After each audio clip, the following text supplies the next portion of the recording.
주말 동안 중동에서 빅 이슈가 터졌습니다. 미국이 이란 핵시설을 공습하면서 이스라엘이 이란 분장에 개입을 했는데요. 트럼프 대통령이 지시한 B2 스텔스 폭격기가 이란 핵시설 3곳을 타격했고, 이에 맞서 이란은 이라크와 카타르 내 미군 기지에 미사일 14발을 쐈습니다. 이렇게 중동 긴장이 고조된 가운데 세계 증시는 어땠나요? 가장 눈에 띄는 거는 이스라엘 증시였는데요.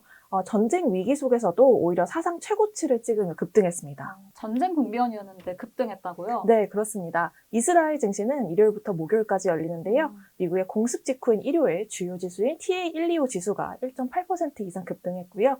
일주일 누적 상승률은 8%에 달했습니다. 이례적이네요. 보통은 전쟁 중이면 이 증시가 휘청거리기 마련이잖아요. 오히려 투자 심리가 강해진 이유가 뭘까요? 단순한 전쟁 속 저가 매수 현상은 아니라고 봅니다. 이스라엘 투자자들은 지역 분쟁에 익숙한 편입니다. 전쟁 리스크를 일종의 기회로 여기는 경향이 있다는 분석이 나오고 있습니다.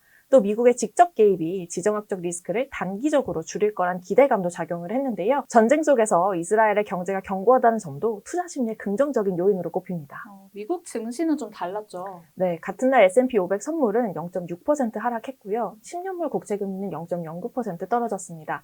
불확실성에 대한 우려가 작용한 것으로 보입니다. 네, 제가 개인적으로 더 놀랐던 건 이란 의회의 대응이었습니다. 미국 공습 직후에 호르무즈 해협 봉쇄를 의결했다고 하더라고요. 네, 저도 놀랐습니다. 네. 호르무즈 해협은 전 세계 원유의 약 25%, LNG 20%가 지나가는 전략 요충지입니다.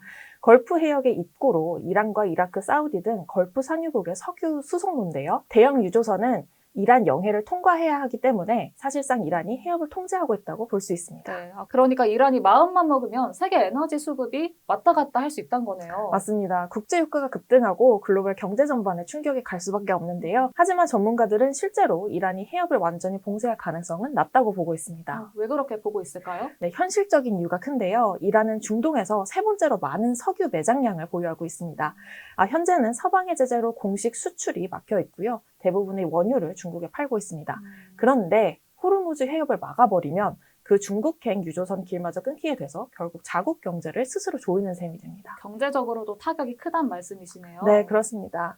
이란 경제는 원유 수출에 절대적으로 의존하고 있는데요. 네. 해협을 봉쇄하면 외환 부족, 실업, 물가 폭등과 같은 내부 위기가 불가피하고 동시에 미국과 서방의 군사 개입 명분까지 제공하게 됩니다. 네, 과거에도 혹시 이란이 해협을 봉쇄한 적이 있었을까요? 전면적으로 봉쇄한 적은 없었는데요. 1980년대 이란 이라크 전쟁 당시 상대 유조선을 공격하는 일은 있었지만 해협 자체를 막은 적은 없었습니다. 그만큼 봉쇄는 최후의 수단일 수밖에 없습니다. 만약에 이란이 실제 행동에 나선다면 우리나라에도 영향이 크겠죠? 네, 엄청납니다. 코트라에 따르면 한국에 들어오는 중동산 원유의 99%가 호르무즈 해협을 통과합니다. 중국, 일본, 인도 등 아시아 국가들도 마찬가지고요. 근데 최근에 국제유가도 5% 가까이 올랐더라고요. 맞습니다. 유가 상승은 국내 휘발유 가격에 거의 한 달 반 정도의 시차를 두고 반영이 되는데요. 업계에서는 해협 봉쇄가 현실화되면 국내 휘발유 가격이 빠르게 올라갈 수밖에 없다고 보고 있습니다. 네. 결국 서민 생활비에도 부담이 커지겠죠. 네. 그래도 다행인 건요. 우리나라 시간으로 24일이죠. 트럼프 대통령이 이스라엘과 이란이 휴전에 합의했다. 이런 발표를 했습니다. 구체적으로 어떤 내용이었을까요? 현지 시간 23일 트럼프 대통령이 이스라엘과 이란이 휴전에 합의했다고 발표했는데요.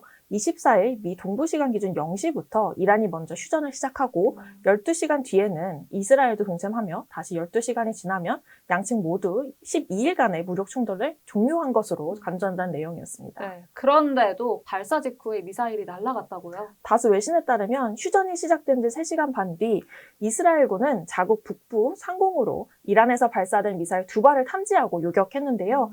하지만 이란군은 이를 전면 부인했고 네. 이란 반관영 ISNA 통신도 이스라엘에 대한 미사일 공격은 없었다고 허위 보도라고 입장을 냈습니다. 양측 입장이 엇갈린 건데 미국 반응은 어땠나요? 네, 트럼프 대통령이 매우 강하게 반응했습니다. 백악관 기자회견에서 나는 이스라엘이 마음에 들지 않는다. 이스라엘을 진정시켜야 한다고 비판했는데요. 이스라엘은 트럼프의 압박을 의식한 듯 전투기를 띄워 이란 수도 테헤란 북쪽 레이더만 타격하는 제한적 보복으로 마무리를 지었습니다. 네, 이번 휴전이 얼마나 유지될지는 알 수가 없지만 긴장이 다시 고조된다면 시장이 또 출렁거릴 수밖에 없을 텐데요. 이런 부분에서 제가 질문 하나 드리겠습니다. 그럼 투자자 입장에선 이런 불확실 속에서 어떤 종목에 눈여겨봐야 될까요? 네, 저희 인베스팅닷컴 애널리스트 제시 코hen 님이 작성한 분석글을 저도 참고를 했는데요. 네. 무력 충돌은 피해를 가져올 가져오지만 일부 산업은 지정학적 불안정 속에서 오히려 수혜를 입는다고 설명했습니다. 어떤 산업이 주목받나요? 미국 방위산업체 로키드 마틴과 RTX, 석유 메이저 쉐보론, 빅데이터 분석기업 팔렌티어, 캐나다 금광업체 베릭 마이닝입니다. 이 기업들은 지정학적 긴장이 커질수록 수요가 증가하거나 위험 회피 수단으로 각광받는 대표 종목으로 꼽히고 있는데요. 자세한 내용은 investing.com에서 직접 확인해보세요.